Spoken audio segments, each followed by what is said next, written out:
சரியான விடையை தேர்ந்தெடுத்து எழுதுக. உழவர் சேற்று வயலில் டேஷ் நடுவர். நாற்று. வயலில் விளைந்து முற்றிய நெற்பயிர்களை டேஷ் செய்வர். அறுவடை. தேர்ந்தெடுத்து என்னும் சொல்லை பிரித்து எழுத கிடைப்பது. தேர்ந்து குட்டல் எடுத்து. ஓடை குட்டல் எல்லாம் என்பதனை சேர்த்தெழுத கிடைக்கும் சொல். ஓடை எல்லாம். ஓடை எல்லாம்.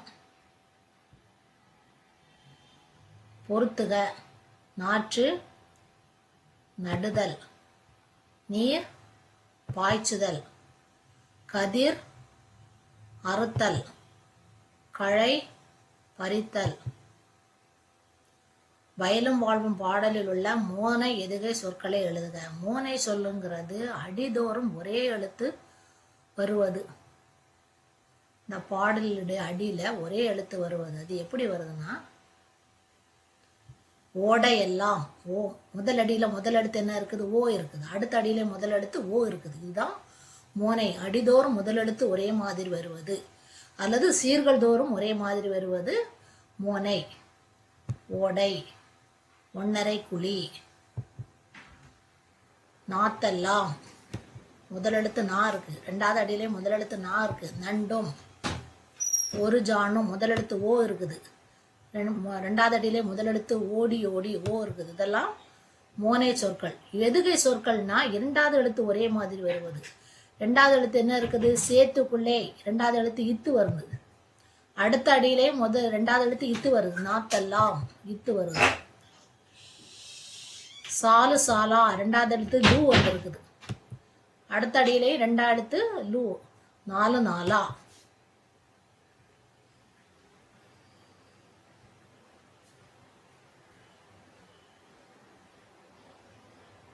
பேச்சு வழக்கு சொற்களை எழுத்து வழக்கில் எழுதுக.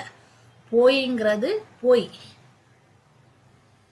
பிடிக்கிறாங்க பிடிக்கிறார்கள்.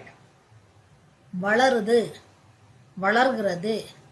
இறங்குறாங்க இறங்குகிறார்கள். வரான்னா வரமாட்டான். குருவினா உழவர்கள் எப்போது நண்டு பிடித்தனர்.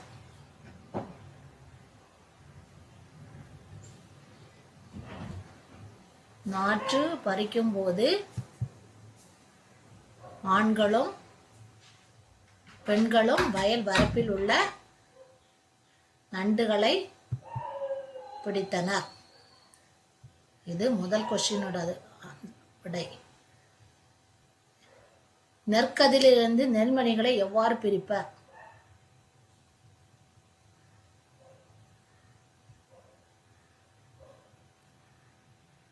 அறுவடை செய்த நெற்கதிர்களை களத்தில் அடித்து நெல்லை பிரிப்பர்.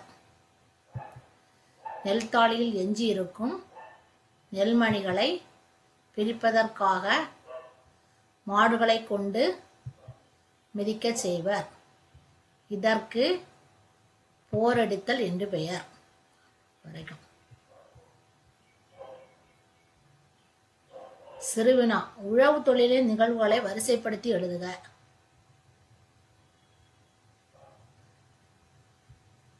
ஒரு ஜானுக்கு ஒரு நாற்று வீதம்.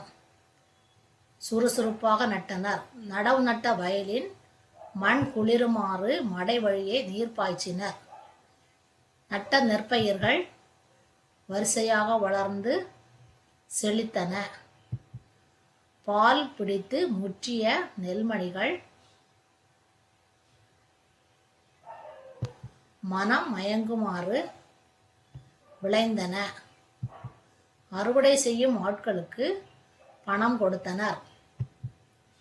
அறுவடை செய்த நெல்தாள்களை கட்டுகளாக கட்டி தலைக்கு சுமந்து செம்மாடு வைத்து தூக்கி சென்று களத்தில் சேர்த்தனர். கதிரடித்த நெல்தாள்களை கிழக்கத்தி மாடுகளை கொண்டு மிதிக்க செய்தனர். மாடுகள் மிதித்த நெல்கதிர்களில் இருந்து நெல்மணிகள் மணிமணியாக உதிர்ந்தன. இந்த பேரா ஃபுல்லுமே வரும்.